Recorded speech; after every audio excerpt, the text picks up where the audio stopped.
When we prospect with integrity, we will get customers who have integrity. Integrity is the foundation from which everything is built on. You better understand value. But at the end of the day, sales is a relationship business. It is a people business. It is an emotional business.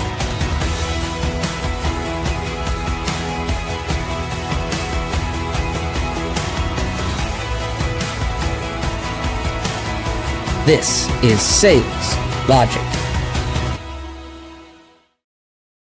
This is Sales Logic. It is Saturday morning, 8 a.m. Eastern. It is the second show of 2026. I'm hanging out here with my partner, Mark Hunter. And Mark, you've already been on the road this week. Wow, I beat Mayor being on the road. I've actually got 2 keynotes in the can already for this year. I did one yesterday too. So, hey, it is going to be a great year. In fact, it's funny, but you and I were in Dominican Republic over the weekend. I'm walking through the airport back in the States, and a guy comes up, "Are you Mark Hunter? Hey, I catch you on Sales Logic." So it's great when people reach out to us and say that they catch the show. But anyway. Yeah. So yeah. It is exciting. It's more and more people are tapping in and listening. So Mark, what's on the calendar for today? Well, it's appropriate. It's the start of the year. So the topic is, what do top producers do right in the first quarter? We got a great lightning round. I'll tease the audience right now. Lightning round, top 10 best pieces of sales advice you've ever received. Good. In fact, I ran into Bryn over the weekend too. I ran into Bryn Tillman in Newark. That's where I was. Yeah. I ran into her. Were you guys both in the airport? Yes. She was on her way back from a trip with family, and I was heading back here after doing my event in Jersey. But anyway, hey, enough about that. Let's talk about, what do top producers do right in the first quarter?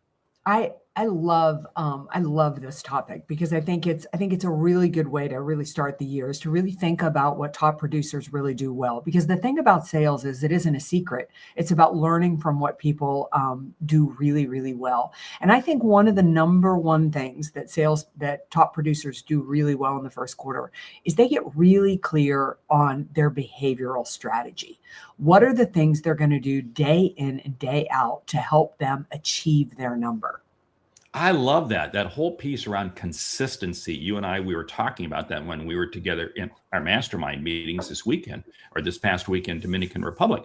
It's about the art of consistency. And I'm going to add to that, top producers overplan. They don't just plan to achieve their number. They plan to go past their number. The reason is they know they need a cushion. They know they need a gap. And it's amazing. They overplan, and they oftentimes achieve their overplan. Yeah, they protect their calendar like I don't know, like it's their retirement savings. I mean, I probably think that's one of the biggest things we see top producers do, is that they do not waste their time and energy on things that do not move them towards their number. They're very protective. And I think you're a master of that, because you absolutely protect your calendar. You say, is this activity, is this thing I'm going to do, is this going to move me closer to my goals? And that's always what I challenge people. Don't be doing anything unless it's going to help you achieve your number or achieve your goals. If it's not one of those two, why are you doing it? And it's amazing how much time gets wasted. Yeah. Hey, I love it. Yeah. We got to get Bryn's comment up there on the screen. I mean, whoa, we keep flicking it. Why don't you put it up on the screen? We got both. Top producers on LinkedIn, they update their profile from a resume to a resource. This is so key. Pay attention to what Bryn talks about when it comes to LinkedIn. Because again, LinkedIn is that tool that works for you 365 days a year. I don't know if you're like me, Mayor, but have you noticed how business cards just aren't as prevalent as they used to be? No. Because, Well, I was just going to say with that, I think one of the things about business cards, because I want to jump on it, because I think it is something top producers do differently, is they don't give away business cards. They get business cards. Like I've always thought that, like, it does me no value to give away my business card. I mean, maybe a little, but the truth is, if I am dependent upon you calling me, I would much rather have your business card because now I control the next action. Oh, I love that. That's the proactiveness. And I always say this, that, if you can't be found on the internet, you're irrelevant. I mean, really, just stop and think about that. And that's so key. And this is what LinkedIn is all about. Bryn's point 4 there, create valuable assets that earn attention and trust. This is the year of trust. This is the year because it's so noisy out there. Bryn's got so many great content, so many great ideas there. But the key is this: top producers stay absolutely focused on making sure that everything they do is going to drive them to their number. And as Terry says, past their plans. You're right. Drive past your plans. Because again, stuff always happens. It never falls the exact way you think it's going to. Yeah, I think another thing that top producers do really well in the first quarter is they are always looking for business.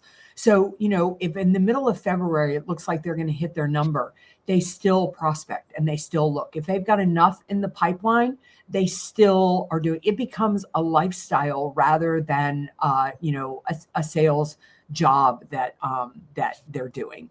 And I think that's really important, so that they come out of first quarter with probably more in their pipeline than they really needed in their pipeline. I want to run with that for a bit, because prospecting is a muscle, and it's just like going to the gym, just like working out. It's best done daily. And that's the whole thing that top producers do. They are continuously prospecting, regardless of how full their calendar is or how full their pipeline is, because they know it's not always going to be that way, and they keep doing it. But the thing you brought up also, I love prospecting in the first quarter for bigger opportunities. Here's why. Big opportunities, they could take 2, 3, 4 quarters to close. Well, if I start on those in the first quarter, I have the ability to close those this calendar year, this fiscal year. That works great. If I start on these big deals in the fourth quarter, when I'm scrambling to make a number, I'm not going to give them any focus. And I'm never going to go after the big game out there. So you got to really set yourself up to say, what is the right time for me to be going after the big opportunities, the smaller opportunities, et cetera, et cetera. It's managing your calendar to manage your pipeline.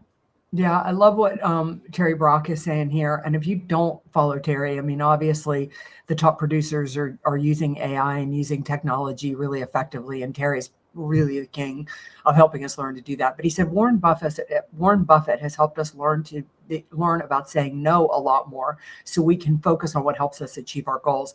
Terry, when I'm working with clients, sales producers, a lot of times you're in companies where people who do not sell, that are in far higher positions than you are constantly pulling your chain as to what you need to focus on. I mean, there you are trying to hit your number, and they come out with some sales campaign and want you to sell something, which is going to completely derail you from what you're trying to do. Or you can sell a product this quarter, but then they decide you can't offer the product the next quarter. I mean, it's all over the place. And I think really good top producers, this is not politically correct, but this is how I'm going to say it.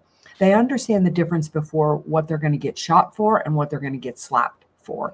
And they keep their focus on their goal, their profit and loss, whatever it is that they're going to be measured by. That is all they focus on. And that little stuff that pops up that you might get slapped a little bit for if you don't, meet the campaign, they don't focus there. They know what the company wants and needs them to produce, and they put their time and energy there. Oh, that's such a great piece that you just described, because in corporate, that is so true. You can be that top producing salesperson and you got a manager that's a little wonky. And that manager, that wonky guy, it is trying to get you to go down this path. And you know what? At best, you're giving it lip service, because at the end of the quarter, it's going to be your numbers that are going to make a difference.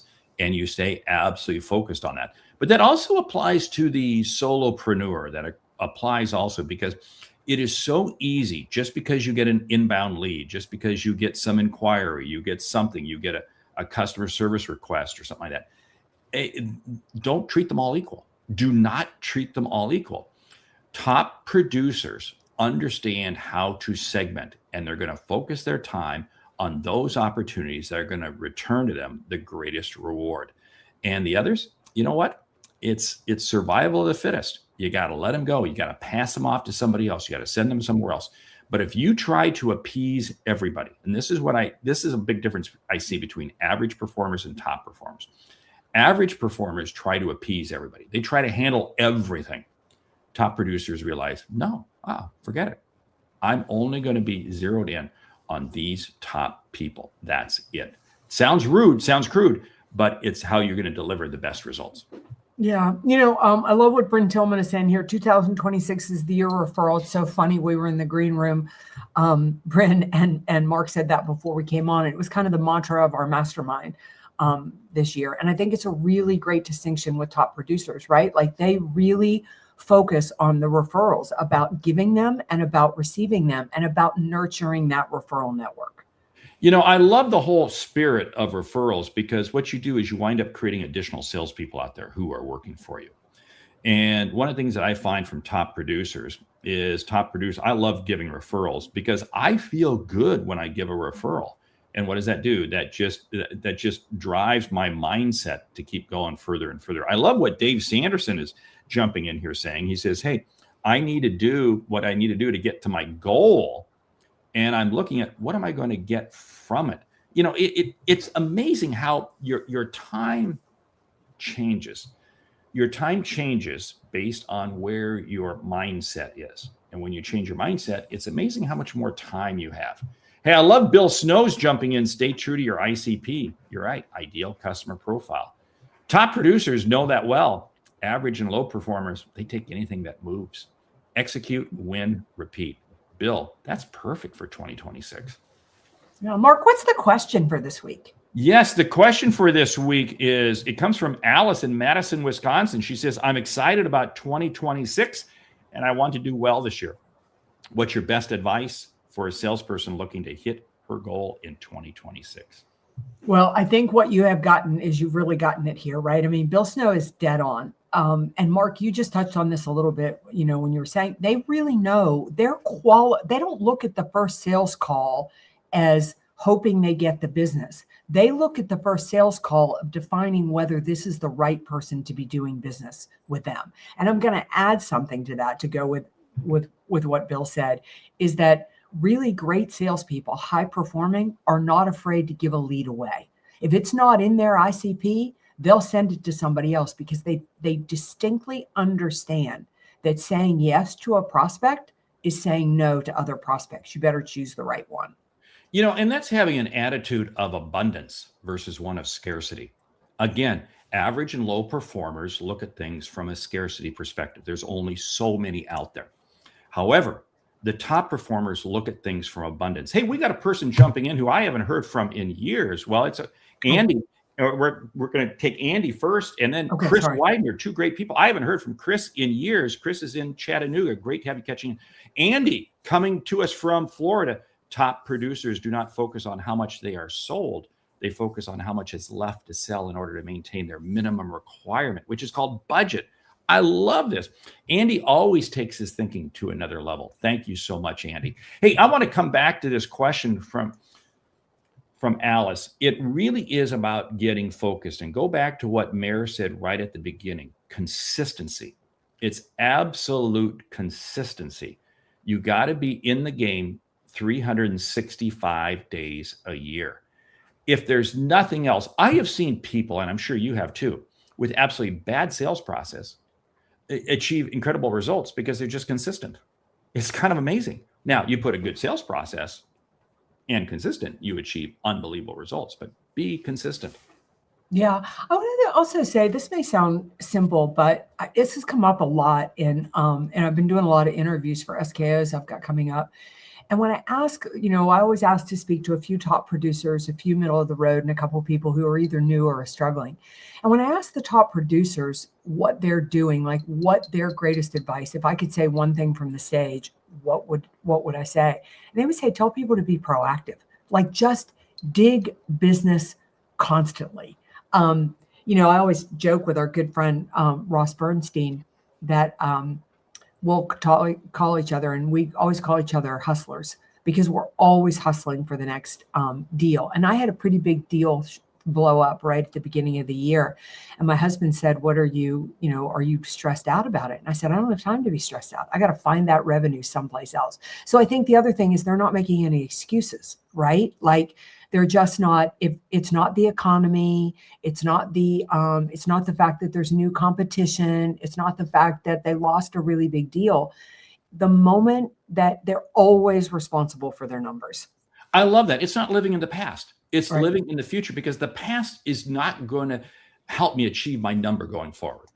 I've got to be absolutely in the future, and speed is everything. It is always interesting when I deal with CEOs and so forth. I get to have a lot of conversations. In fact, I had lunch with one yesterday, and it was amazing. But we came out of that meeting, and within 30 minutes, he had already emailed me some follow-up information. I emailed him, and literally in the course of 1 hour, we had emailed back and forth 3 or 4 times. The speed with which that CEO operates, but it's the only speed he can operate is fast, because otherwise he's going to get buried. But that's why he is the CEO of a multi-billion dollar company. Yeah. Love what John is saying here. This is such a good tip, John. Prospecting and understanding where each opportunity sits within your pipeline. Guys, that is a mic drop right there. Like John, if I'm going to sum it up, it is being honest about your pipeline. It is just like top producers in the first quarter are not wasting their time and energy trying to make their sales leader happy by putting stuff in the pipeline that isn't going to close or isn't any good, or they're going to have to price ridiculously low. They use their pipeline as data. Yeah, you've got to be able to purge your pipeline too, because this is what John's saying, that just because it's in your pipeline doesn't mean it stays in your pipeline. And again, this is the difference between average and top performers. Top performers know that everything in their pipeline must be flowing. This is why I say, is your pipeline a sewer pipe or is it a water tap? And top performers have a water tap. They move things through extremely rapidly.